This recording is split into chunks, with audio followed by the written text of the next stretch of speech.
నేను మొన్న ఒక అమీర్పేట గ్రామంలో 24 గంటలు ఉన్నట్టు అక్కడ కూడా చేర్పించి వచ్చాను స్వయంగా. నేను రోజు చేరుతున్నారు అన్ని గ్రామాలలో. ఇప్పుడు ఎందుకు చెప్పిస్తే కొట్టింది నన్ను. सी ग्रेड उक्त सभी विश्वविद्यालय राज्य विश्वविद्यालय हैं। जीएलए विश्वविद्यालय मथुरा, इंटीग्रल विश्वविद्यालय लखनऊ, गलगोटिया विश्वविद्यालय ग्रेटर नोएडा, गाजियाबाद, मंगलायतन विश्वविद्यालय अलीगढ़, एमटी विश्वविद्यालय गौतम बुद्ध नगर एवं शारदा विश्वविद्यालय ग्रेटर नोएडा गौतम बुद्ध नगर को A+, स्वामी विवेकानंद सुभारती विश्वविद्यालय मेरठ, तीर्थंकर महावीर विश्वविद्यालय मुरादाबाद, शोभित विश्वविद्यालय सहारनपुर एवं जेबी विश्वविद्यालय अनूपशहर बुलंदशहर को A, श्री रामस्वरूप मेमोरियल विश्वविद्यालय लखनऊ को B+ एवं इन्वर्टिस विश्वविद्यालय बरेली को B ग्रेड प्रदान किया गया है। इस प्रकार कुल 10 राज्य विश्वविद्यालय एवं 12 निजी विश्वविद्यालय को NAAC द्वारा ग्रेडिंग प्रदान की गई है।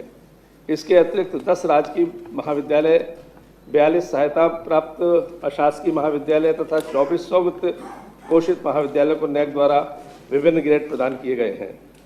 प्राविधिक शिक्षा विभाग एवं चिकित्सा शिक्षा विभाग के अंतर्गत क्रमशः 2 प्राविधिक संस्थानों मदन मोहन मालवीय प्रौद्योगिक विश्वविद्यालय गोरखपुर को A, हरकोर्ट बटलर प्राविधिक विश्वविद्यालय कानपुर को A+ एवं एक चिकित्सा विश्वविद्यालय किंग जॉर्ज चिकित्सा विश्वविद्यालय लखनऊ को A+ ग्रेड प्रदान किया गया है।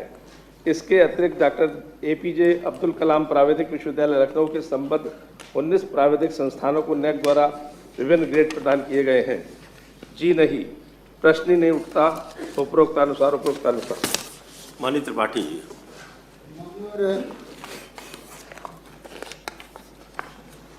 मैं माननीय मंत्री जी को धन्यवाद ज्ञापित करता हूं कि इतने विश्वविद्यालय, इतने महाविद्यालयों, यहाँ तक कि स्व-वित्त पोषित विद्यालयों को NAAC की श्रेणी में आए। लेकिन जो खय में इन्होंने उत्तर दिया है कि क्या उक्त संस्थान द्वारा जारी विवरणिका में शिक्षकों की समस्याओं के संबंध में कोई कॉलम निर्धारित किया गया है, तो माननीय मंत्री जी ने कहा कि जी नहीं। तो मैं केवल यही जानना चाहता हूं, क्या माननीय मंत्री जी उस प्रपत्र को, उस फाइल को देखे हैं कि यदि कि शिक्षकों के समस्याओं से संबंधित या शिक्षकों की स्थिति के संबंधित उस विश्वविद्यालय में उसमें विवरणिका में यह शिक्षकों की समस्याओं का उल्लेख नहीं किया गया है। यदि देख लिए हों तो बात भाई स्वीकार करेंगे कि माननीय मंत्री जी सदन में कह रहे हैं, सही कह रहे होंगे, हमने जो जाना वह गलत जाना। लेकिन यह है कि इसी सरकार के द्वारा, पिछली सरकार के द्वारा जो है 2015 में 2234 नवीन पदों का सृजन किया गया और 1225 पदों पर भर्ती की गई। इसमें मान्यवर जो है, जो विज्ञापन संख्या 47 के आधार पर थे, ये शिक्षक आज तक विनियमित नहीं हुए। उनको 4 साल, 3 साल, 2 साल तक होता है, तीसरे साल जो है उनको नियमित कर दिया जाता है।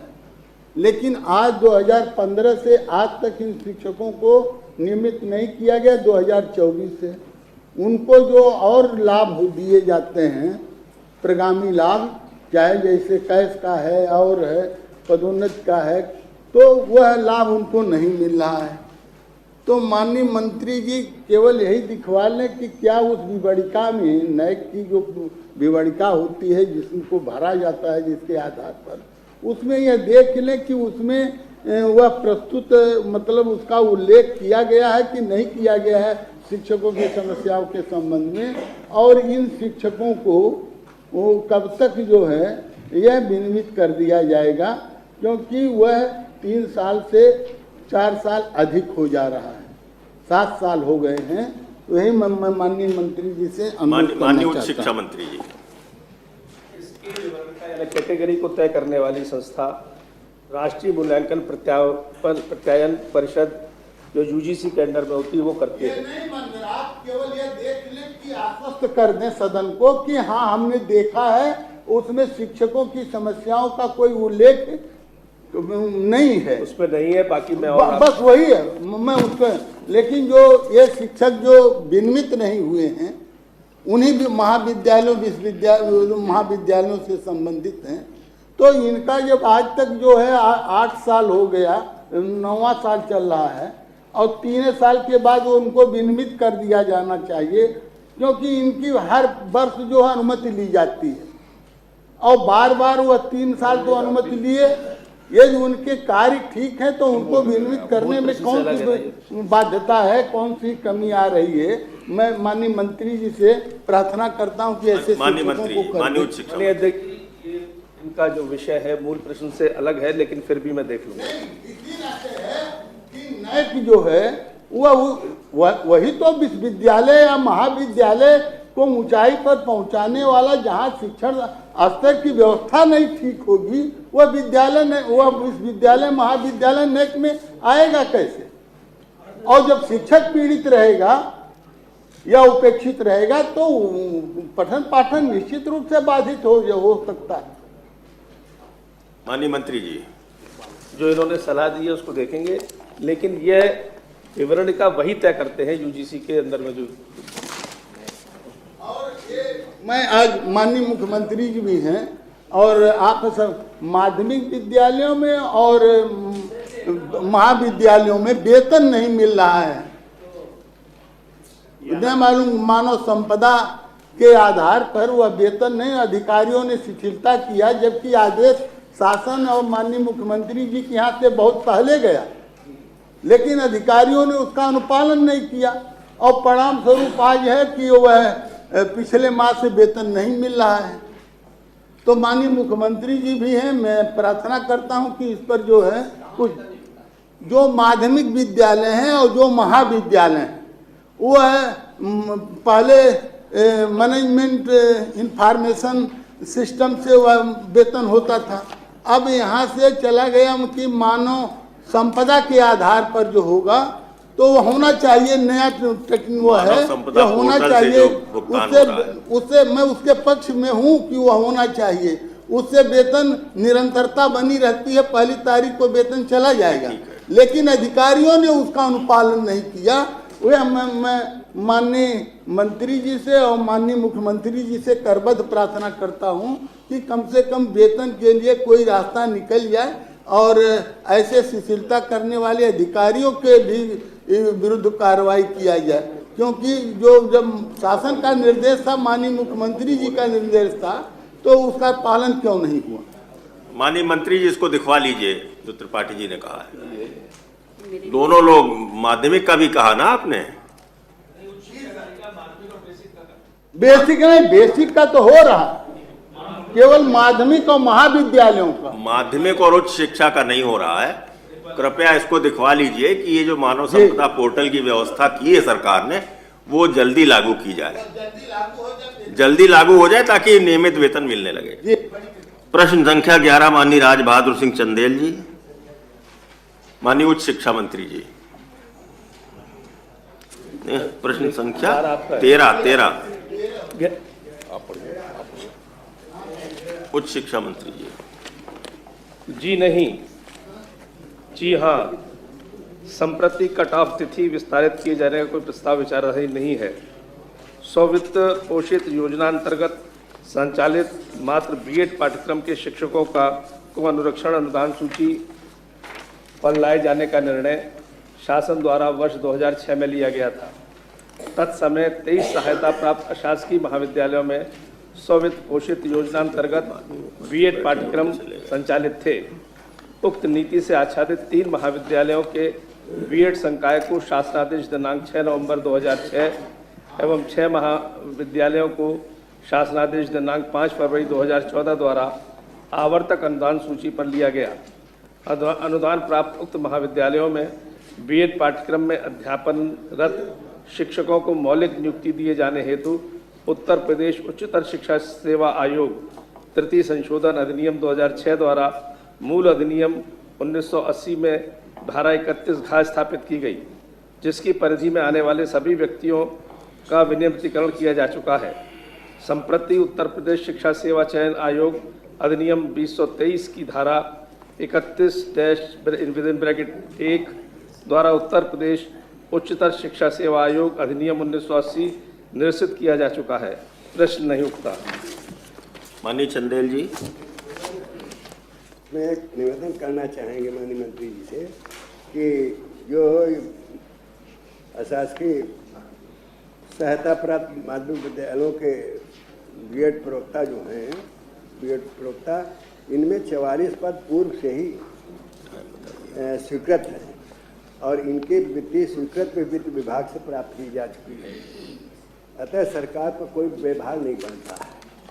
मानवर इनकी कट ऑफ मेरिट 1 मई 2014 तक विस्तारित यदि कर दी जाए लोकहित में, तो ये सभी विनियमित हो जाएंगे और इनकी बहुत बड़ी संख्या नहीं है। माननीय मंत्री जी। 6 महाविद्यालयों के में अंतर्गत उत्तर प्रदेश उच्च शिक्षा विभाग अधिनियम 1980 में धारा 31D की व्यवस्थाओं से आच्छादित कोई भी संविदा प्रवक्ता कार्यरत नहीं है। एक सूची प्राप्त हुई है हमको, उसमें अतः कट ऑफ तिथि विस्तारित करने का कोई औचित्य नहीं है। उक्त 6 महाविद्यालयों में बीएड विभाग में कुल 44 पद सृजित किए गए थे, जिनमें से रिक्त 20 पद विज्ञापन संख्या 51 में विज्ञापित किए जा चुके हैं और मात्र एक शिक्षक हैं अकबरपुर महाविद्यालय के कानपुर देहात में, जिन्होंने हाई कोर्ट में अपनी रिट दायर की गई है। माननीय न्यायालय के निर्णय के अकॉर्डिंग निर्णय ले लिया जाएगा। पर आपकी उदारता हो जाएगी तो वापस भी ले लेंगे वो।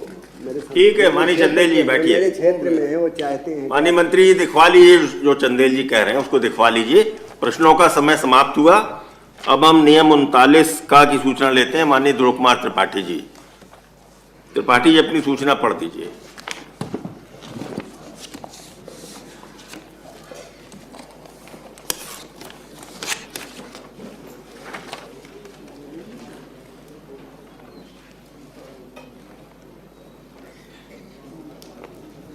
उत्तर प्रदेश सरकार के शिक्षा सात अनुभाग लखनऊ की अधिसूचना संख्या 3440/7-2/6/1992 दिनांक 16/7/92 द्वारा प्रथम संशोधन नियमावली 1992 के अनुच्छेद 19(1) से 5 तक दी गई व्यवस्था के अनुसार तत्कालीन जिला विद्यालय निक्षय रायबरेली द्वारा श्री प्रदीप कुमार को Wasil Naqvi national inter college Raebareli में विद्यालय में रिक्त प्रवक्ता संस्कृत के पद पर तदर्थ रूप से नियुक्ति की गई थी।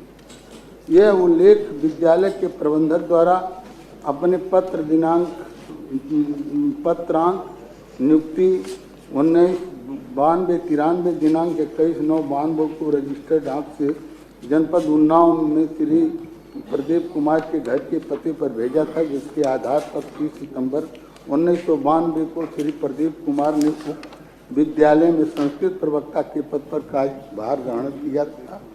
अनवरत रूप से कार्यरत रहते हुए वरिष्ठता के आधार पर इन्हें तत्कालीन प्रबंधक द्वारा 29 दिसंबर 2016 को कार्यवाहक प्रधानाचार्य का कार्यभार प्रदान किया। कार्यवाहक प्रधानाचार्य के रूप में कार्यरत रहते हुए वर्तमान प्रबंधक द्वारा इन्हें दिनांक 21/5/2022 को निलंबित कर दिया। जिला विद्यालय निक्षय रायबरेली द्वारा निलंबन का अनुमोदन, फिर निलंबन के अनुमोदन को वापस लेने आज कारगुजारी करते हुए 21 माह से वेतन का भुगतान नहीं किया जा रहा। श्री प्रदीप कुमार दलित समुदाय से आते हैं। श्री प्रदीप कुमार के शोषण एवं उत्पीड़न से व्यथित होकर के मेरे द्वारा दिनांक 6/2/2024 को उत्तर प्रदेश विधान परिषद की प्रक्रिया तथा कार्य संचालन नियमावली 1956 के नियम 105 के अंतर्गत इसी माननीय सदन में सूचना दी थी, जिस पर सरकार के माननीय शिक्षा राज्य मंत्री स्वतंत्र प्रभार द्वारा यह कहा गया कि इन्होंने फर्जी शैक्षिक प्रमाण पत्रों के आधार पर कूट रचित तरीके से नौकरी प्राप्त की हैं इन्हें वेतन देने को कौन कहे। जो इन्होंने वेतन के रूप में प्राप्त किया है उसके संबंध में हम रिकवरी करने के लिए निर्देश जारी करने वाले हैं। इस संबंध में न तो संबंधित बोर्ड अथवा विश्वविद्यालय द्वारा इनके शैक्षिक प्रमाण पत्रों की कोई जांच की गई, न ही श्री प्रदीप कुमार को अपने शैक्षिक प्रमाण पत्रों की सत्यता हेतु विभागीय उत्तरदायी अधिकारियों द्वारा कोई नोटिस भी नहीं दी गई। बिना किसी आधार के सदन में असत्य और त्रुटिपूर्ण सूचना दिया जाना नियम 135(7) का उल्लंघन है। अतः इस अविलंबनीय लोक महत्व के सुनिश्चित परस्पर सदन में असत्य और त्रुटिपूर्ण सूचना दिए जाने पर सदन की प्रक्रिया तथा कार्य संचालन नियमावली के नियम 135(7) के अंतर्गत दी गई सूचना के आधार पर सदन को अवगत कराता हूँ। मानवर, आप भी देख रहे हैं मानवर, माननीय मुख्यमंत्री जी आए सदन में तो बोलेंगे मानवर।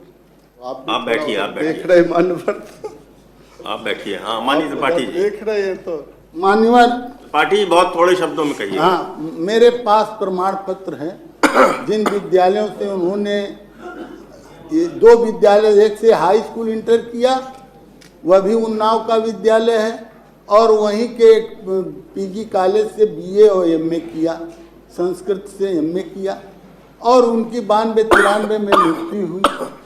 मैं यह नहीं जानता कि माननीय मंत्री जी ने यह उत्तर कैसे दिया, किस अधिकारी ने, तो यह जो है इसकी जांच करा लिया जाए मान्यवर।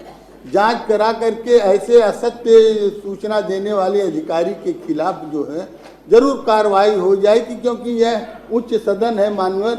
यहाँ गलत बयानबाजी, जहाँ एक शिक्षक के प्रतिष्ठा को धूमिल किया गया, वहीं गलत पर शिक्षक समुदाय मर्माहत है मान्यवर। और मैं स्वयं दुखी हूँ कि माननीय शिक्षा मंत्री जी ने किस अधिकारी के रिपोर्ट पर इस तरह की रिपोर्ट दिया मान्यवर। इसकी जांच करा लिया जाए, और जो नियम 135(7) में व्यवस्था है, 135(5) में व्यवस्था है कि सत्र के अंत तक या अगले सत्र के प्रथम सप्ताह तक इसकी सूचना जो है वह सदन में प्रस्तुत किया जाए। यही मेरा गुजारिश है, यही माननीय मंत्री जी, आपसे। आप श्री ध्रुव कुमार त्रिपाठी जो द्वारा नियम 39(क) में नियमावली के नियम 135(5) का उल्लेख करते हुए प्रकरण को सदन में उठाया गया है। जांच किस अधिकारी द्वारा आपने सदन में बयान दिया था, तो ये बता दीजिए कि जांच किस अधिकारी द्वारा की गई है, क्या जांच में योग्यता संबंधी सर्टिफिकेट त्रुटिपूर्ण पाए गए हैं। पूरी जांच रिपोर्ट से सदन को अवगत करा दें। यदि तथ्यात्मक रूप से पूरी जांच अभी तक पूरी नहीं हुई है तो इस सत्र के अंतिम दिन तक या अगले सत्र के प्रथम सप्ताह में ये जांच रिपोर्ट दे दें। आपने कहा कि ये सारे प्रमाण पत्र फर्जी हैं। माननीय मंत्री जी, आपने कहा था इसी सदन में कि उनके सारे प्रमाण पत्र फर्जी हैं और उनको वेतन तो हम नहीं देंगे और बल्कि उनसे रिकवरी करेंगे। माननीय सदस्य का कहना ये है कि उनके प्रमाण पत्रों के लिए इनके पास जो प्रमाण है उससे उनके प्रमाण पत्र फर्जी नहीं है। तो आपने अगर कोई जांच कराई है तो उस जांच की रिपोर्ट किन अधिकारियों ने जांच की है, ये पूरा विवरण आप इस सदन के अंतिम दिन तक या अगले सत्र के प्रथम सप्ताह में इस सदन को अवगत करा दीजिए। ठीक है?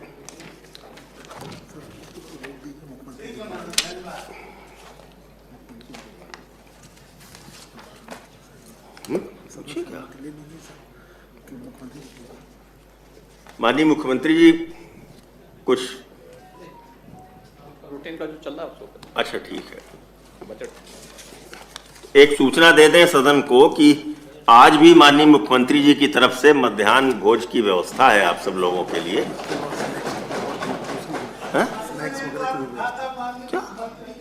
आज है हम लोगों का सौभाग्य और भोज की व्यवस्था है और रहेगा कि जो और परंपरा रही है। नहीं त्रिपाठी जी, उस दिन कहे थे त्रिपाठी जी, तो उसके और सायंकाल स्नैक्स की भी व्यवस्था है। भोजन की तो है ही, स्नैक्स की भी व्यवस्था है। शाहनवाज जी, वो गिफ्ट उफ्ट आता था जब बजट प्रस्तुत होता था मानवर। अब कोई नहीं बोल रहे। अरे लाल बिहारी जी, अभी त्रिपाठी जी खड़े हैं, आपके शहनवाज जी खड़े हैं, और आप तीसरे खड़े होने वाले सदस्य हो गए। तो आगे देख रहे हैं मुख्यमंत्री जी को। आप माननीय मुख्यमंत्री जी को देखकर अपने पीछे देखना भूल गए। पीछे कैसे देखेंगे? अपने अपने सहयोगियों को नहीं देख पा रहे। कहाँ पीछे देखेंगे? बैठिए लाल बिहारी। त्रिपाठी जी, हो गई बात। जो पुरानी परंपरा है, जब बजट प्रस्तुत होता है तो कुछ न कुछ गिफ्ट मिलते रहते हैं, तो अभी तक कुछ मिला नहीं। मिला तो एक प्लास्टिक की फाइल मिली, और दोनों करेंगे, वो अभी करेंगे। जो परंपरा है उसके ही बात मैं कर रहा हूँ।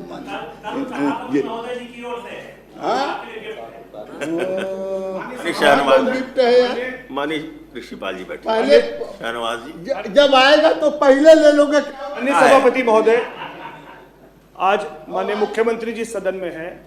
मैं अपने क्षेत्रवासियों की तरफ से, खासकर सहारनपुर देहात और पूरे जिले सहारनपुर, कमिश्नर सहारनपुर की तरफ से जो आपने विश्वविद्यालय सहारनपुर को दिया है, और खासकर उसका नाम विश्वविद्यालय रखा, उसके लिए आभार व्यक्त करता हूँ।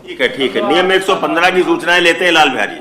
नियम 115 की सूचनाएं लेते हैं। अवसर नहीं देंगे, पहली नहीं अवसर नहीं देंगे प्रश्नकाल में भी प्रश्न करने का। प्रश्न समाप्त हो गए। आपको प्रश्नकाल समाप्त हो गया लाल बिहारी। प्रश्न काल था, माननीय मुख्यमंत्री जी बैठे हुए हैं। माननीय लाल बिहारी लोग जनता की समस्याओं को तो ही कहेंगे कि अपनी समस्या को ही कहेंगे। मैं माननीय मुख्यमंत्री जी से आपके अरे भाई, सदन को, माननीय मुख्यमंत्री सदन की नियमावली से चलेंगे आपकी नहीं। आप कहाँ प्रश्नकाल का समय दिया? आप प्रश्नकाल तो समाप्त हो गया। क्यों समय नहीं दिया आप? अरे आपका प्रश्न ही नहीं था कोई। अरे कहाँ प्रश्न? नहीं, आपका कोई प्रश्न नहीं था। प्रश्नकाल में आपका प्रश्न था कोई? प्रश्नकाल में जो भी जो है पूछना चाहता है, नहीं, आपका प्रश्न नहीं था कोई। तो आप तो पूछने देंगे नहीं। माननीय लाल बिहारी जी, प्रश्नकाल में अपने मन में आया प्रश्न पूछने की व्यवस्था नहीं है। सदन में व्यवस्था है। अरे जो प्रश्न आपने लिखित रूप में दिए हैं और स्वीकृत हुए 12 बजे और जिनके उत्तर शासन से आए, 12 बजे उन्हीं को लेने की व्यवस्था है। काल होता है ना लाल बिहारी जी, लाल बिहारी जी समय नहीं दिया। पहले भी कह चुके हैं कि आपको, आपके दल में सबसे, हमें लगता है डॉक्टर मान सिंह जी हैं, डॉक्टर मान सिंह यादव जी आपको बता पाएंगे। नहीं, हाँ, वो डॉक्टरेट भी है उनके अच्छा पास। अच्छा। हमको 1 मिनट का समय मान्यवर दीजिए। हम माननीय मुख्यमंत्री जी से किस एक विषय जनहित की बात करना चाहता हूं कि मान्यवर, आपकी एक बहुत कल्याणकारी योजना है जो आप अपने कोष से जो गरीब हैं उनको आप विवेकाधीन कोष से उनको चिकित्सा की पैसा उपलब्ध कराते हैं। उस पर मुझको केवल एक चीज कहना है कि वो पैसा जो भी एस्टीमेट बनता है, मानवर जैसे 5 लाख का एस्टीमेट कोई अस्पताल बना दिया, तो वो एक तो गरीब आदमी है, 39,000 40,000 में ही सालाना उसकी इनकम है, तो श्रीमान द्वारा उसको दिया जाता है 50%। तो 50% उसको दे दिया जाओ, 50% उसको लगाना होता है तो वो नहीं लगा पाता है, और न जमा होने के कारण उसको दवाएं नहीं हो पाती हैं। तो हम ये चाहेंगे कि जो ठीक है माननीय लाल आ जाता है, आपकी भावना आ गई सदन में, आपकी भावना सदन में आ गई। आप बैठिए माननीय मंत्री जी, आपकी भावना आ गई ना। पहली सूचना, अपने क्षेत्र के अंदर, एक गांव के अंदर 50 लाख रुपए का विद्यालय डेवलप कराया, प्राइमरी विद्यालय गोद लेकर के। माननीय मंत्री जी ने उसका भूमि पूजन किया, जला प्रभारी मंत्री और सबने जाकर उसकी भी चर्चा करनी चाहिए। और यह भी चर्चा करनी चाहिए कि 1200 रुपए जो मिल रहा है वो डायरेक्ट खाते में जा रहा है। पहले 5 हिस्सेदार होते थे सरकार में, 5 लोग भागीदार होते। किसी भी बात की चर्चा किसी भी समय सदन में नहीं होती है। सदन की एक नियमावली है, उसके हिसाब से जो इस समय नियम 115 लेना है हमको। आपको कोई बात ऐसी कहना है तो आप उसमें लिख कर दीजिए। अंबेडकर जी बैठिए। अब नहीं, पहली सूचना श्री अंगद कुमार सिंह जी की है, पढ़िए। मैं आपके माध्यम से सदन का ध्यान जनहित में उच्च शिक्षा विभाग उत्तर प्रदेश के अंतर्गत संचालित लगभग सभी विश्वविद्यालय और महाविद्यालय की परीक्षा जो कि 3 पालियों में संचालित होने के कारण आ रही कठिनाइयों की ओर आकृष्ट कराना चाहता हूँ। उक्त परीक्षा जो 3 पालियों में होने से नोडल परीक्षा केंद्र से पेपर लाने और उत्तर पुस्तिका जमा करने लगभग 70 से 90 किलोमीटर दूर जाना पड़ता है तथा विद्यार्थियों को सुबह व शाम को घर से आने व जाने में बहुत परेशानी होती है और आए दिन दुर्घटनाएं भी होती हैं जिसमें लोगों की मृत्यु तक भी हो जाती है। अस्तु लोक महत्व के सुनिश्चित विषय पर सदन का ध्यान आकृष्ट करते हुए जनहित में सभी विश्वविद्यालय व महाविद्यालयों में परीक्षा 3 पाली के स्थान पर 2 पाली में करवाते हुए विद्यार्थियों व कॉलेज के हित में अविलंब आवश्यक कार्रवाई किए जाने की मांग करता हूं। शासन को आवश्यक कार्रवाई और संदर्भित। दूसरी है श्री पवन सिंह चौहान, पढ़िए। माध्यम से मैं लोक महत्व के विषय पर सदन का ध्यान आकर्षित करना चाहता हूं। जनपद सीतापुर में विकासखंड मिश्रिक के शहादत नगर से टिकराम संपर्क मार्ग तक रास्ता लगभग 3 किलोमीटर अत्यंत सकरा व जर्जर अवस्था में है। उक्त मार्ग पर अत्यधिक संख्या में वाहनों का आवागमन रहता है जिससे वाहनों को निकलने में अत्यंत कठिनाई होती है, प्रायः दुर्घटना होती रहती है।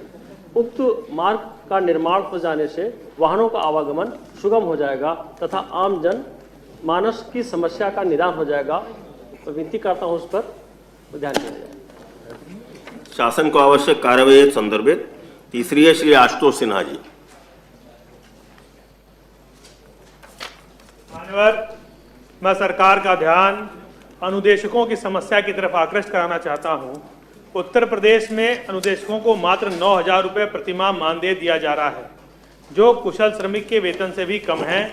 चूँकि वर्तमान समय की महंगाई में इतने कम वेतन में परिवार का भरण पोषण कर पाना असंभव है, इसलिए उसका मानदेय 17,000 रुपया किया जाना व उनका नियमितीकरण करना अत्यंत आवश्यक है। इसके साथ ही अनुदेशकों को स्थानांतरण का लाभ देकर उन्हें गृह ब्लॉक में तैनाती दी जाए।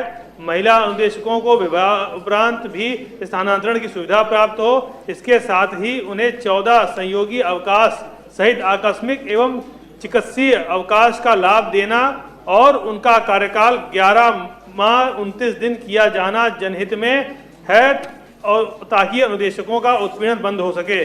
अतः जनहित में लोक महत्व के सुनिश्चित विषय पर हम सदन का ध्यान आकृष्ट कराते हुए आवश्यक कार्रवाई की मांग करते हैं। शासन को आवश्यक कार्रवाई है संदर्भित। चौथी श्री भीमराव अंबेडकर जी। मानवर, मैं आपके माध्यम से शासन का ध्यान महत्वपूर्ण विषय की ओर आकर्षित कराना चाहता हूं। जनपद सीतापुर मौजा गोंदला में तहसील सिधौली की ग्राम पंचायत दक्षिण पूर्वा के अनुसूचित जाति के मकान बारिश में बरसात होने के कारण गिर गए थे। उक्त जमीन आबादी की है। अब उन गिरे हुए मकानों की जगह पर ग्राम प्रधान द्वारा कूड़ा घर बनाया जा रहा है जो कि अवैध है। तथा कूड़ा घर बन जाने से गांव भर में गंदगी फैलेगी तथा संक्रामक रोग फैलने का खतरा बढ़ जाएगा। जनहित में कूड़ा घर आबादी से बाहर बनवाया जाना आवश्यक है। सभी ग्रामीण इस समस्या को लेकर अधिकारियों के यहाँ चक्कर लगा रहे लेकिन उनकी कोई सुनवाई नहीं हो पा रही है। इस समस्या से पूरे गांव में काफ़ी रोष क्षोभ और असंतोष व्याप्त है। स्थिति कभी विस्फोटक हो सकती है। अतः जनहित के अवलंबनी लोक महत्व के विषय पर सदन के माध्यम से तत्काल आवश्यक कार्रवाई की मांग करता हूँ। शासन को आवश्यक कार्रवाई संदर्भित। पांचवी श्री अनूप कुमार गुप्ता जी।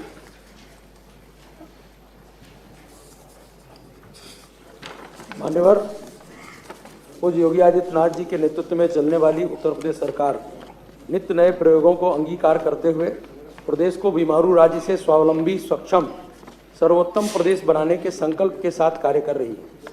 आज उत्तर प्रदेश के अंदर युवा शोधार्थी अपनी प्रयोगधर्मिता के बल पर समाज में अपना स्थान बनाने के लिए प्रयासरत हैं।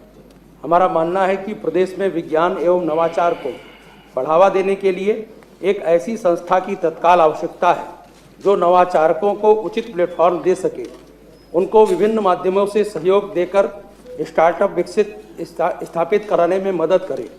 यदि भारत सरकार की नेशनल इनोवेशन फाउंडेशन की तरह उत्तर प्रदेश में भी विभिन्न मंत्रालयों से समन्वय स्थापित कर स्टेट इनोवेशन फाउंडेशन की स्थापना कर दी जाए तो इस उद्देश्य की पूर्ति की जा सकती है। उत्तर प्रदेश को नए मुकाम की ओर ले जाने में यह सहायक होगा। अतः लोक महत्व के इस सुनिश्चित और अविलंबनीय विषय पर सदन के माध्यम से सरकार का ध्यान आकर्षित कराते हुए भारत सरकार की भांति उत्तर प्रदेश में विभिन्न मंत्रालयों से समन्वय स्थापित कर स्टेट इनोवेशन फाउंडेशन की स्थापना कराए जाने की मांग करता हूँ। शासन को आवश्यक कार्रवाई संदर्भित। छठवीं श्री ध्रुव कुमार त्रिपाठी जी। उत्तर प्रदेश माध्यमिक शिक्षा परिषद प्रयागराज की बोर्ड परीक्षा वर्ष 2024 आसन्न है। विगत वर्षों में बोर्ड परीक्षा में कक्ष निरीक्षक आदि तथा केंद्रीय मूल्यांकन केंद्रों पर लगाए गए शिक्षकों और कर्मचारियों को पारिश्रमिक भुगतान समय पर नहीं हो पाता है। परीक्षाओं के दिन तथा उत्तर पुस्तिकाओं की संख्या आधी से भी कम हो गई है। वहीं परीक्षा शुल्क की धनराशि 5 से 6 गुना अधिक हो गई है। अन्य बोर्डों में ऐसे कार्यों में लगे शिक्षकों और सहायकों के पारिश्रमिक का भुगतान प्रतिदिन कर दिया जाता है। इन बोर्डों की तुलना में माध्यमिक शिक्षा बोर्ड में लगे शिक्षकों आदि का पारिश्रमिक भी अति न्यून है। CBSE ICSE बोर्डों की भांति पारिश्रमिक की मांग को लेकर के सदन में बार बार ध्यान आकृष्ट किया गया, लेकिन फिर भी कोई सुनवाई नहीं हुई है। इन शिक्षकों के साथ सौतेला व्यवहार करके विद्यालयों को व्यावसायिक केंद्र बना दिया गया है। विभागीय अधिकारियों की उदासीनता के कारण शिक्षकों में भारी रोष एवं आक्रोश व्याप्त है। स्थिति गंभीर और चिंताजनक है। अतः इस अविलंबनीय लोक महत्व के सुनिश्चित पर सदन के माध्यम से CBSE और ICSE बोर्डों की भांति इन शिक्षकों को पारिश्रमिक प्रदान करने के संबंध में सरकार का ध्यान आकृष्ट शासन को आवश्यक कार्यवाही संदर्भित। और अब 6 सूचनाएं श्री राम सूरत राजभर जी, डॉक्टर आकाश अग्रवाल जी, श्री मुकुल यादव जी, श्री लालजी प्रसाद निर्मल जी, श्री रामचंद्र प्रधान जी और श्री हरि सिंह ढिल्लो जी। इनकी सूचनाएं शासन को आवश्यक कार्यवाही संदर्भित करते हैं। अरे सुरेंद्र चौधरी जी, आज तो आपने कोई भी माननीय सदस्यों की पीड़ा नहीं रखी। अब वो चल रहा था नियम 115, इसलिए बीच में खड़ा होकर नहीं बोलना चाहा। हम सोचे इसके बाद में बोलूंगा, महाराज जी को बधाई दूंगा अयोध्या से, अब पूरा प्रयागराज को महाकुंभ मेला से लेकर त्वरित की बात करूंगा कि त्वरित तो अब दे दिया जाए भाई हम लोगों को। यहीं पे कहा गया था, बीत गया।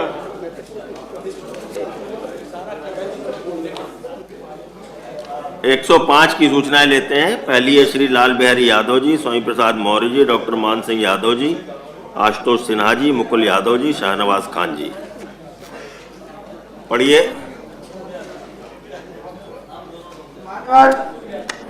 प्रदेश में काफी समय से विभिन्न जातियों के लोगों द्वारा सरकार से जातिवार जनगणना कराए जाने की मांग की जा रही है और भारतीय जनता पार्टी चुनाव के पूर्व लगातार समय समय पर जातिवार जनगणना कराने की बात कहती रही है। कुछ प्रदेशों की सरकार द्वारा जातिवार जनगणना कराई जा चुकी है और कुछ प्रदेशों में चल रही है, लेकिन जब 2021 में जनगणना होने जा रही थी तो भाजपा सरकार ने जातिवार जनगणना से अपने को अलग कर लिया। इससे स्पष्ट होता है कि भाजपा सरकार दोहरी मानसिकता वाली सरकार है। जातिगत जनगणना का विरोध उन लोगों द्वारा किया जाता है जो सभी के लिए समान अधिकार नहीं चाहते हैं। जाति जनगणना होने से राज्य में रहने वाले दलित और पिछड़े वर्ग के लोगों की संख्या का पता चलता है और उन्हें आगे बढ़ाने के लिए विशेष योजनाएं बनाने में आसानी रहती है। कृपया शांत रहिए ना। भारत के संविधान के अनुच्छेद 340 में बात ना करिए। सामाजिक और शैक्षिक रूप से पिछड़े वर्गों की हालात की जांच कराए जाने का प्राविधान है। स्वयं माननीय प्रधानमंत्री जी द्वारा पिछड़ा वर्ग आयोग के गठन के समय जातिवार जनगणना की बात कही थी। पूर्व में 1865-1872 के बीच देश के सभी राज्यों में सुव्यवस्थित जातिवार जनगणना कराई गई। तत्पश्चात 1881, 1891, 1901, 1911, 1921 व 1931, 1941 में जातिवार जनगणना हुई थी। सरकार द्वारा प्रदत्त संसाधनों का उचित वितरण और शासन प्रशासन में सम्मानजनक भागीदारी के लिए जाति जनगणना ही एकमात्र हल है, लेकिन सरकार जातिवार जनगणना करने से मुंह मोड़ रही है। जनता तथा समाजवादियों की मांग पर 2011 की जातिवार जनगणना कराई गई, किंतु भाजपा की सरकार ने जाति के आंकड़े सार्वजनिक नहीं किए। समाजवादी पार्टी के नेताओं ने संसद में तथा विधानमंडलों में जातिवार जनगणना की बात समय समय पर उठाई है। लोकसभा व राज्यसभा तथा राज्यों के विधानमंडलों में भाजपा सरकार के मंत्रीगणों द्वारा जनता से जातिवार जनगणना कराए जाने का वादा किया जा रहा है। कोई किसी के हक पर अतिक्रमण न करने पाए, इसलिए सभी जातियों की जनगणना तथा सभी वर्गों को आबादी के अनुपात में हक सम्मान मिले। समाजवादी पार्टी द्वारा यह मांग सदन से लेकर सरकार से भी लगातार की जा रही है, जिससे पूरे देश व प्रदेश के लोग सहमत हैं। जातिवार जनगणना न कराए जाने से सभी वर्गों में निराशा है और सरकार के प्रति लोगों में रोष और आक्रोश व्याप्त है। लोग आंदोलित हो रहे हैं। अतः जनहित में इस लोक महत्व के सुनिश्चित विषय पर हम सदन की कार्रवाई रोककर चर्चा कराए जाने की मांग करते हैं। कौन बोलेंगे? माननीय स्वामी प्रसाद मौर्य जी। माननीय सभापति महोदय जी, नियम 105 के अंतर्गत जातिवार जनगणना की मांग को लेकर के बहुत ही अत्यंत महत्वपूर्ण, लोक महत्व और अवर्णनीय सूचना के माध्यम से मैं आपके माध्यम से सरकार से कहना चाहता हूं कि जातिवार जनगणना आज जन जन की मांग है और मान्यवर भारतीय जनता पार्टी भी समय समय पर इस मांग को उठाती रही है। 2010 में पार्लियामेंट में बोलते हुए भारतीय जनता पार्टी के तत्कालीन वरिष्ठ नेता गोपीनाथ मुंडे जी ने कहा था कि यदि जातिवार जनगणना 2011 में प्रकाशित नहीं की जाती तो पिछड़े वर्ग 10 साल पीछे हो जाएंगे, पिछड़े वर्ग के लोग 10 साल पीछे हो जाएंगे। मानवर 2019 में तत्कालीन गृह मंत्री भारत सरकार माननीय राजनाथ जी ने अपनी चुनावी सभाओं के माध्यम से इस बात के लिए आश्वस्त किया था कि हम फिर से सत्ता में आएंगे तो जातिवार जनगणना कराएंगे। यहां तक कि माननीय प्रधानमंत्री नरेंद्र मोदी जी ने भी जिस समय पिछड़ा वर्ग आयोग के गठन की घोषणा कर रहे थे, उसी समय ये भी कहा था कि हम जातिवार जनगणना कराएंगे। यहां तक कि सामने बैठे हमारे नेता सदन, इन्होंने भी कई मौकों पर इस बात को सार्वजनिक रूप से स्वीकारा भी, कहा भी कि सरकार जातिवार जनगणना कराएगी। समय समय पर सत्ता और विपक्ष के लोग जातिवार जनगणना की मांग उठाते रहे हैं। पार्लियामेंट में भी, विधानमंडल में भी, सड़क पर भी और विभिन्न आंदोलनों के माध्यम से भी इस बात की मांग उठाई जाती रही है। मानवर यद्यपि जातिवार जनगणना 1872 से प्रारंभ की गई, 10 की व्यवस्था के माध्यम से प्रत्येक 10 वर्ष के अंतराल पर यह जातिवार जनगणना होती रही है। 1921 तक जातिवार जनगणना सार्वजनिक की गई और आज जो आरक्षण की व्यवस्था लागू है वो 1931 की जाति जनगणना के आधार पर ही लागू है। यद्यपि 2011 में भी जातिवार जनगणना कराई गई थी, लेकिन वो साबित नहीं हुई।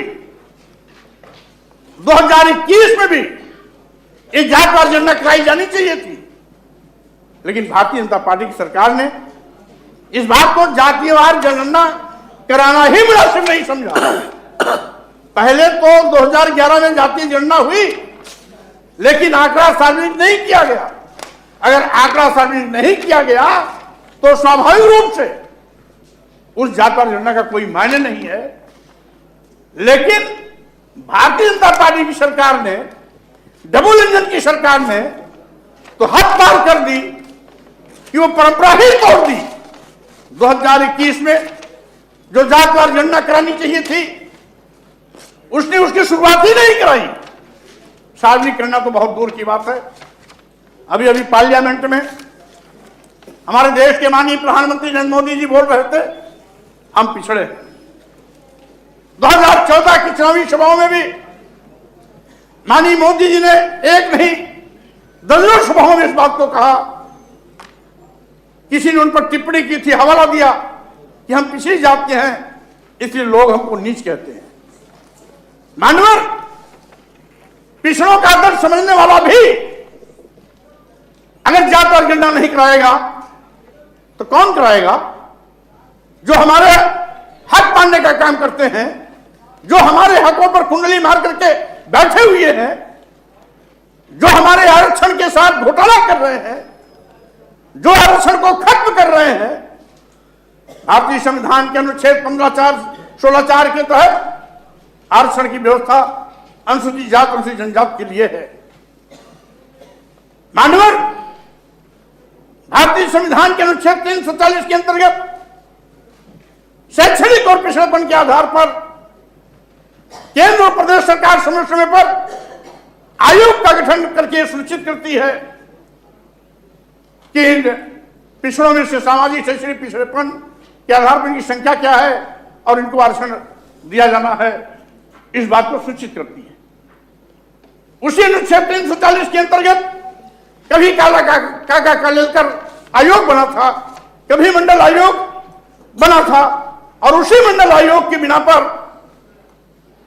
1990-91 में पिछड़ों को भी आरक्षण 27% का लागू हुआ था। एक और भारतीय जनता पार्टी की सरकार कहती है सबका साथ, सबका विकास, सबका विश्वास।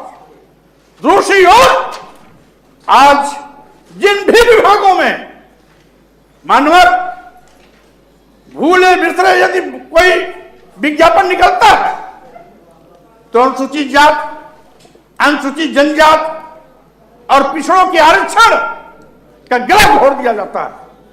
जो भारतीय संविधान की व्यवस्था है उसको भी चकनाचूर किया जा रहा है। मानव, मैं कहना चाहता हूं, एक और संविधान की कसम खा करके संवैधानिक पदों पर बैठे हुए लोग संविधान की रक्षा की बात करते हैं, असत्ता में आने के बाद संविधान का गला घोटते हैं, संविधान द्वारा प्रदत्त आरक्षण को निष्प्रभावी शून्य करने का पाप करते हैं।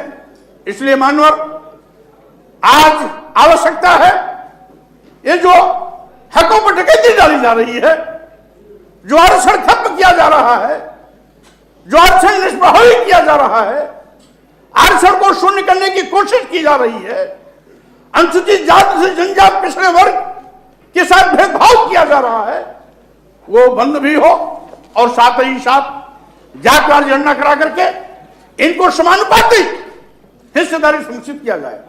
जातवार जनगणना आवश्यक क्यों?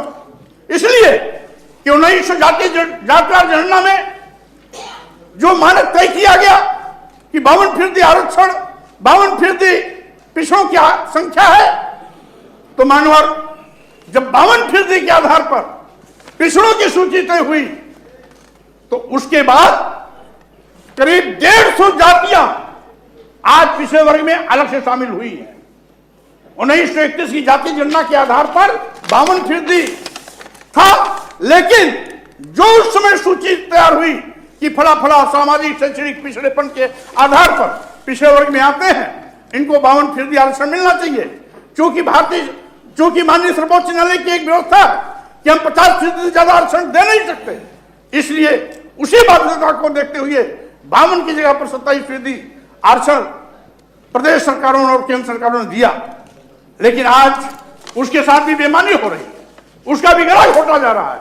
और इसीलिए मानवर, मैं आपके माध्यम से कहना चाहता हूं कि आज जिस तरीके से अभी बिहार में जाति जनगणना हुई, प्रदेश सरकार भी करा सकती है, केंद्र सरकार भी करा सकती है, केंद्र सरकार तो पूरे देश में करा सकती है, प्रदेश सरकार अपने प्रदेशों में करा सकती है, लेकिन यहां पर मानवर में निवेदन करना चाहूंगा, हमारे नेता सदन खुद कई जगह बोले हैं लेकिन जातिवार जनगणना करा नहीं रहे हैं। भाई विपक्ष तो मांग कर सकता है, लेकिन सत्ता पर किससे मांग कर रहा है? यहाँ प्रदेश में भी इनकी सरकार है, केंद्र में भी इनकी सरकार है, डबल इंजन की सरकार है, ऊपर मोदी जी है, नीचे योगी जी है। तो इसके बावजूद भी अगर जातिवार जनगणना नहीं हो रही है तो हम समझते हैं ये लोगों की आंख में धूल झोंकने की कोशिश कर रहे हैं। नेता सदन जी, हम आपसे कहना चाहेंगे, अगर आपके अंदर पिछड़ों के प्रति कोई भी हमदर्दी है, दर्द है, तो आपको केंद्र सरकार से आग्रह करना चाहिए, माननीय मुख्यमंत्री से निवेदन करना चाहिए और जातिवार जनगणना को सुनिश्चित कराने का काम करना चाहिए, जिससे कि इनको समुचित हक दिया जा सके। मानवर जहां पर 150 जातियां जो पिछड़ों में अब शामिल हुई हैं, उनको अगर उनकी संख्या जोड़ लिया जाए तो पिछड़ों की आबादी जाएगी लगभग 70 के लगभग। आज सरकार इसीलिए कन्नी काट रही है कि जातिवार जनगणना कराएंगे तो आरक्षण देने की भी मजबूरी आएगी, इसीलिए जातिवार जनगणना से बचने का कोशिश कर रही है। मानो मैं आपके माध्यम से कहना चाहता हूं, आखिर ये अनुसूचित जाति, जनजाति और पिछड़े वर्ग जिनकी आबादी देश में 85% से भी ज्यादा है, क्या कसूर है कि अब तक जो संविधान ने भी इनको आरक्षण की व्यवस्था कर दी थी उसका भी कत्लेआम किया जा रहा है। नारा कुछ और करनी कुछ, सबका साथ सबका विकास नारा, और यहां घोटा जा रहा है गला अनुसूचित जाति का, अनुसूचित जनजाति का, पिछड़े वर्गों का आरक्षण का किया जा रहा है कत्लेआम। अभी मानव इसी सदन में कई ऐसे मुद्दे उठे, चाहे मेडिकल विश्वविद्यालयों में professor, associate professor, reader, assistant professor की भर्ती का मामला हो, चाहे विभिन्न विश्वविद्यालयों में नियुक्ति का मामला रहा हो, या विभिन्न विभागों में निकलने वाली वैकेंसियां, विज्ञापनों का हवाला देकर के यहां पर मामले उठाने के प्रकरण रहे हो। हर मामले में देखा जाता है कि आज 27% की जगह पर कहीं 5% आरक्षण दिया जाता है, कहीं 7% आरक्षण दिया जाता है, और schedule caste, schedule tribe, backward जो हमारे 22-23% जिसका आरक्षण मिलना चाहिए उनको कहीं 4% दिया जाता है, कहीं 5% दिया जाता है, कहीं किसी विज्ञापन में अनुसूचित जाति का हक पूरा का पूरा उड़ा दिया जाता है, तो किसी विज्ञापन में शेड्यूल ट्राइब को 0 पर ला दिया जाता है, तो किसी विज्ञापन में पिछड़ों को भी 0 पर आउट कर दिया जाता है। आज जिस तरीके से ये आज अन्याय हो रहा है मानव, इसके लिए मैं आपके माध्यम से कहना चाहूंगा, ये सदन इसीलिए होती है कि जो जनहित के मुद्दे हैं उस पर समय समय पर चर्चा हो, सरकार संज्ञान ले और संज्ञान लेकर के उन समस्याओं के निस्तारण के लिए प्रभावी कार्रवाई की कोशिश करें, प्रभावी कार्रवाई करें। और साथ ही साथ मैं आपके माध्यम से भी कहना चाहता हूं, मानव कभी कभी होता है जब संरक्षण की बात आती है, आज संरक्षण की भी बात आ रही है, क्योंकि इनके साथ नाइंसाफी हो रही है, हकल भी हो रही है। सरकार खुद आज इनके आरक्षण के साथ कहीं न कहीं घालमेल कर रही है। आप मानव जब संरक्षण की बात आती है तो जंगलों में शेर और बाघों की भी का सर्वे कराया जाता है, उनकी भी गिनती कराई जाती है। और मानव मैं आपसे कहना चाहता हूं, माननीय प्रधानमंत्री जी तो बार बार कहते हैं कि हम पिछड़े हैं, अभी भी बोला, लेकिन पिछड़ों के दर्द को समझने की कोशिश नहीं कर रहे हैं। हम आपके माध्यम से केवल इतने निवेदन करना चाहेंगे, सरकार खुद इस बात का संज्ञान ले, माननीय प्रधानमंत्री से स्वयं अनुरोध करे। और हमारे नेता सदन तो इतने प्रभावशाली व्यक्ति हैं, इतने प्रभावशाली नेता हैं कि माननीय प्रधानमंत्री से हर हफ्ते एक बार मुलाकात होती है, कम से कम। अगर हर हफ्ते एक बार मुलाकात होती है तो कम से कम पिछड़ों के दर्द को भी बयां करें, क्योंकि आप भी पिछड़े ही हैं। इसलिए मानव मैं आपके माध्यम से ये निवेदन करूंगा, इस लोक महत्व के अवर्णनीय प्रश्न पर सदन की सारी कार्रवाई रोक करके चर्चा कराने का कष्ट करें, जिससे कि कम से कम सरकार की भी नियत जाहिर हो जाए और साथ ही साथ ये पिछड़ों को धोखा देने वाले लोगों का चेहरा भी नकाब हो। साथ ही साथ जो इनका नारा है सबका साथ सबका विकास, उसका भी भंडा फूटे कि आज पिछड़े बनकर के पिछड़ों का गला घोटने वाले लोग कौन हैं, जो सत्ता में बैठे हुए लोग आज पिछड़ों को गुमराह करने की कोशिश कर रहे हैं। इन्हीं शब्दों के साथ मानव मैं इस सूचना पर चर्चा कराने की मांग करता हूं। बहुत बहुत धन्यवाद। हरिलाल बहरी जी। माननीय सभापति महोदय, आपके संरक्षण में आज नियम 105 के सूचना के अंतर्गत पिछड़ी जातियों के जातिवार जनगणना के औचित्य पर बोलने का मुझे आपने अवसर दिया। जहाँ तक मुझे जानकारी है कि जब हम कचहरी में काम कर रहे थे, वकालत पेशे में थे 15 साल तक, उस समय 1359 फसली खतौनी, 1356 फसली खतौनी जब कभी मुआयना करने का अवसर मिलता था तो उसमें प्रत्येक जाति अंकित रहती थी। कौन किस जाति का है उस खतौनी में अंकित। और एक मामला जब बीच में आकर के फंसा कि ये कहार जाति और खैरवार जाति, ये कौन पिछड़ी जात में है और कौन जो है अनुसूचित जात में है, तो सरकार ने आदेश जारी किया कि 1359 और 1356 की खतौनी में जहां जाति लिखी हुई है उसके आधार पर इसको तय किया जाए। इसलिए मान्यवर, ये जातिवार जनगणना का होना बहुत आवश्यक है। एक बात। दूसरी बात ये आती है कि जो सरकार चलाता है उसके ऊपर आरोप लगते हैं कि इन्होंने अपने जाति के व्यक्ति को की भर्तियां ज्यादा कर लिया, दूसरे का गला घोंट लिया। ये बात आती है और सही भी कहीं होती है और कहीं झूठ भी होती है। जैसे माननीय अखिलेश यादव जी उत्तर प्रदेश के मुख्यमंत्री थे, एक झूठा आरोप उन पर लगा दिया गया कि पीसीएस की भर्ती जो 2013 में हुई उसमें 56 लोगों में 46 यादव जाति के लोगों की भर्ती हो गई। इतना झूठा प्रचार भारतीय जनता पार्टी के लोगों ने करके पिछड़ी जात में आने वाले पटेल बिरादरी हो, कुर्मी बिरादरी, चाहे हमारे विश्वकर्मा हो, चाहे प्रजापति हो, चाहे जो भी जातियां पिछड़ी जातियों में आती हैं, मौर्य हो, इन सबको यह गलत संदेश दे दिया कि ये यादव बिरादरी के लोगों ने जो है आपका गला घोंट लिया, आपके आरक्षण को ये खा गए। जबकि वास्तविकता ये थी कि पीसीएस की परीक्षा 2013 में जो संपन्न हुई मान्यवर, मात्र 32 पदों का विज्ञापन हुआ। मात्र 32 पदों के विज्ञापन में 6 पद यादवों को मिला था। यह इसलिए जो है भ्रामक ये जो है स्थिति पैदा की गई। अगर जातिवार जनगणना होती और यह नियम उस पर लगा रहता कि जिसकी जितनी संख्या भारी उतनी उसकी हिस्सेदारी, बैकवर्ड क्लास हो, सामान्य वर्ग हो, अनुसूचित जाति हो, जिसकी जितनी संख्या इस समाज में है उस जाति को उसकी संख्या के अनुपात में उतने पद जो है दे दिए जाएं। तो यह किसी भी सरकार पर आरोप नहीं लगता और न कोई झूठा आरोप लगा सकता। अगर सही है तो झूठा आरोप नहीं लगा सकता। इसलिए ये जातिवार जनगणना का होना इतना आवश्यक है जिससे कि लोगों के अंदर जो गलतफहमियां लोग भर देते हैं वह गलतफहमियां दूर करने का एक बहुत बढ़िया उनका हक और हिस्सेदारी देने का यह बढ़िया एक सबूत हो जाएगा।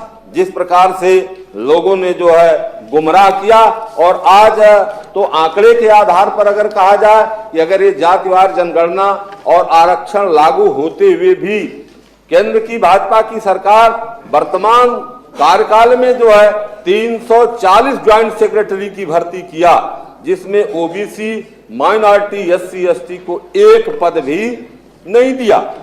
उसी तरह से ये जो है वर्तमान जो सरकार उत्तर प्रदेश की भाजपा की है, उच्चतर शिक्षा सेवा आयोग प्रयागराज द्वारा जो भर्ती की गई जो है उसमें भी इन जातियों को कोई हक नहीं दे पाया जो है। और ये जो पीसीएस की परीक्षा 2018 की हुई, जिसका रिजल्ट मान्यवर 11/9/2020 को आया, कुल चयनित अभ्यर्थी हुए थे 976 में सामान्य वर्ग को 577 पद दे दिए गए और एससी एसटी ओबीसी को 399 पद जो है दे दिए गए। एससी एसटी ओबीसी की 89 सीटों को जो इन जातियों से भरनी थी उसको भर दिया गया सामान्य से। उसी तरह से खंड शिक्षा अधिकारी की भर्ती हुई इस प्रदेश में और 30/1/21 को जो है 2021 को कुल चयनित अभ्यर्थी थे 309, उसमें सामान्य वर्ग से 189 को ले लिया गया 61.16% और एससी एसटी ओबीसी को 120 पद मात्र जो है 38.84% दिया गया। एससी एसटी ओबीसी को जो है 35 पदों का जो है 59,000 शिक्षकों के साथ यही हुआ जो है 69,000 शिक्षकों के साथ यही हुआ मान्यवर, जिसमें 3.8% केवल जो है पिछड़ी जातियों का हक दिया गया जो है। इसी तरह से 68,500 शिक्षकों की भर्ती की यही स्थिति रही, जिसके मुकदमे आज चल रहे हैं। सहायक वन संरक्षक की जब भर्ती हुई तो परिणाम घोषित हुआ 25/1/2021 को। कुल चयनित अभ्यर्थी 16 रहे, 16 में सामान्य वर्ग को 11 दे दिया गया 68.75%, जिस सामान्य वर्ग की 15% आबादी उत्तर प्रदेश में हो और 15% आबादी वाले को 68.75% दे दिया गया। एससी एसटी ओबीसी को जो है 49.5% का आरक्षण है तो उसको दे दिया गया 32.25%। इस तरह से 3 पदों को जो है का लोप कर दिया गया इन लोगों का। इसी तरह से क्षेत्रीय वन अधिकारी की भर्ती हुई, परीक्षा परिणाम घोषित हुआ 25/1/2020 को। कुल चयनित अभ्यर्थी 76 थे, 76 में सामान्य को 45% दे दिया गया और एससी एसटी ओबीसी को 31 पद दे दिया गया।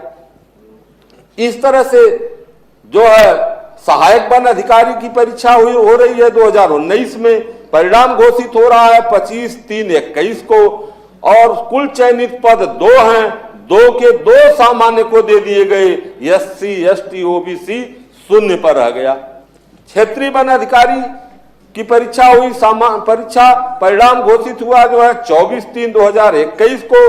कुल चयनित अभ्यर्थी रहे 49 में सामान्य को 47 पद दे दिए गए, 95.91% जो है सामान्य वर्ग को दे दिया गया और एससी एसटी ओबीसी को मात्र 23 पद दिए गए। इसी तरह ग्राम विकास अधिकारी की परीक्षा का परिणाम घोषित हो रहा है 18/7/2018 को। कुल चयनित अभ्यर्थी रहे 2947 में सामान्य वर्ग को 1726 सीटें दे दी गई 58.56% और एससी एसटी ओबीसी को 1221 सीट दी गई मात्र 41.44%।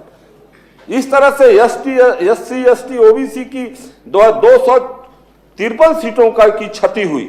इसी तरह नलकूप चालकों की भर्ती हुई तो नलकूप चालकों का परिणाम जो है आया जो है 27/6/2019 को।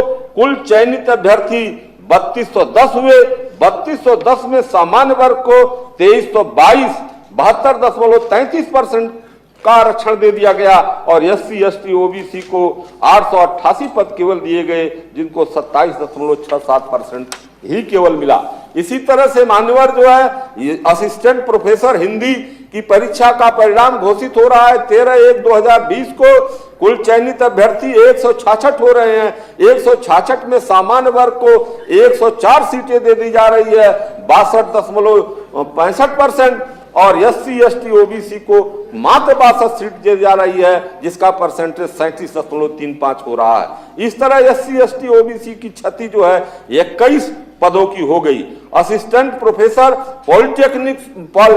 पॉलिटिकल साइंस की परीक्षा घोषित हो रही है 10/2/2020 को। कुल चयनित अभ्यर्थी 121 हो रहे हैं, 121 में सामान्य वर्ग के अभ्यर्थियों को 92 सीट दे दी गई, 76.3%, और SC ST OBC को 29 सीटें केवल दे करके 23.97% में उनको बांट दिया जा रहा है, और 32 सीटें जो है पद जो है SC ST OBC की क्षति हो गई। और स्वास्थ्य कार्यकर्तियों की भर्ती हुई महिला की, और इसमें जो है कुल पद जो है 9,212 रहे मान्यवर। सामान्य वर्ग को 5,786 पद दे दिए गए, 62.80%। SC ST OBC को जो है 3426 पद दिए गए, जो 37.20% है। इस तरह SC ST और OBC की 1180 पद जो इनको मिलने चाहिए थे SC ST OBC को, वह पद सामान्य वर्ग से भर दिया गया। ग्राम पंचायत अधिकारी जो है का विज्ञापन 2023 में लेटेस्ट में हुआ, और वही स्थिति है। 69,000 के विषय में मैंने बता दिया जो है आपको, जिसमें राष्ट्रीय पिछड़ा वर्ग ने अपनी रिपोर्ट में कहा है कि प्रस्तर 5, 6 और 10 में के अनुसार कि अन्य पिछड़ा वर्ग को मात्र 3.82% का आरक्षण दिया गया।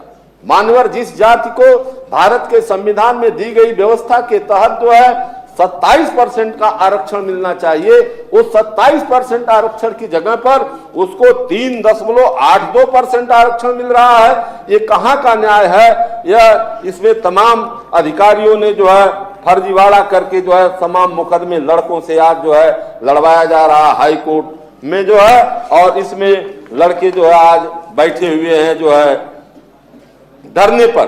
चिकित्सा अधिकारी आयुर्वेद की जो भर्ती होती है, परिणाम घोषित हो रहा है 19 दिसंबर 2023 को। कुल पद इसमें 611 है मान्यवर।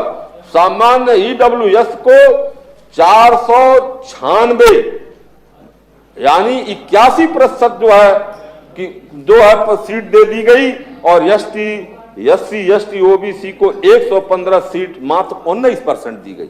49.5% वाले को, जिसकी आबादी को अब तो ज्यादा है मान्यवर, लेकिन आरक्षण जो है संविधान के तहत जिनको 49.5% दिया गया है उनको 19% दिया जा रहा है, और जिसकी आबादी 15% है, जिसका आरक्षण 10% है, उसको 81% आरक्षण दिया जा रहा है। इसलिए मेरा कहना है मान्यवर कि समाप्त करिए जी, मेरा कहना है मान्यवर कि ये जातीय जनगणना इसलिए आवश्यक है कि जिस जाति की जितनी संख्या है, सामान्य वर्ग में भी जितनी जिसकी संख्या है, उसमें भी बेईमानी की बात आएगी। ये ठाकुर बिरादरी की ज्यादा भर्ती हो गई तो पता चलेगा ब्राह्मण बिरादरी की ज्यादा भर्ती हो गई, तो इसमें भी जिनकी ब्राह्मण की जितनी संख्या है, ठाकुर की जितनी संख्या है, जिस बिरादरी के सामान्य में जितनी संख्या है, उनको उतना उनकी हिस्सेदारी दे दी जाए। बैकवर्ड शेड्यूल कास्ट में जिसकी जितनी संख्या है, उनको इसकी हिस्सेदारी दे दी जाए। किसी भी सरकार को कोई बदनामी न झेलनी पड़े, लेकिन एक सरकार तो सही काम करते हुए बदनामी झेल गई, और दूसरी सरकार इतना बड़ी बेईमानी कर रही है, इतना बड़ा घोटाला कर रही है, लेकिन इसमें भी बैकवर्ड और शेड्यूल कास्ट का मोह नहीं खत्म लोगों का हो रहा है। आज भी उधर बैठे हुए हैं, उन लोगों को उधर से इधर जल्दी जो है चला आना चाहिए। ये गलती लोग कर रहे हैं। इसलिए मैं आपके माध्यम से इस जनहित के, इस लोक महत्व के सुनिश्चित विषय पर हम सदन की कार्यवाही रोककर चर्चा कराए जाने की मांग करता हूं। माननीय नेता सदन। माननीय सभापति जी, मुझे लग रहा है कि हमारे समाजवादी पार्टी के मित्रों के पास नेता का तो अभाव है ही, नीति का अभाव है ही, लेकिन अब मुद्दों का भी अभाव हो गया। और मैं कोई भी बात शुरू करूं उससे पहले एक बहुत बड़ी खुशखबरी आई है, जो किसानों के नेता के रूप में देश का नेतृत्व करने वाले चौधरी चरण सिंह जी को भी भारत रत्न देने का ऐलान किया।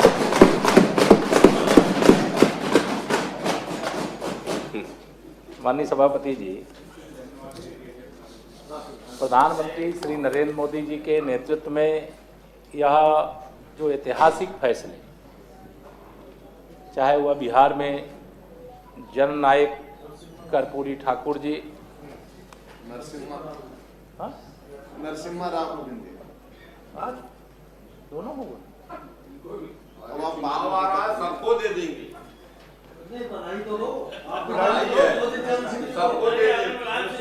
चलिए, अरे लाल बिहारी जी, माननीय सभापति जी, कोई अच्छी सूचना आवे तो मैं देखता हूँ समाजवादी पार्टी के मेरे मित्रों के पेट में दर्द इतना तेज उठता है कि यह जो विशेष तौर से पिछड़े वर्ग के किसी व्यक्ति को अगर कोई सम्मान दे दिया जाए तो उसका स्वागत।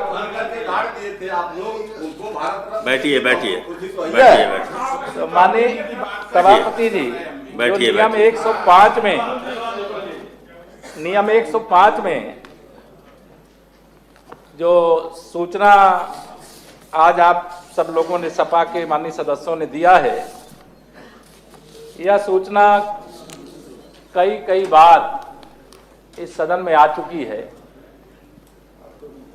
लेकिन मैं हर बार यही कहता हूं कि जब सत्ता में थे तब ना पिछड़ों की याद आई, ना अनुसूचित वर्ग के लोगों की याद आई, ना गरीबों की याद आई, ना किसानों मजदूरों की याद आई। और जब प्रदेश की जनता ने लगातार 2014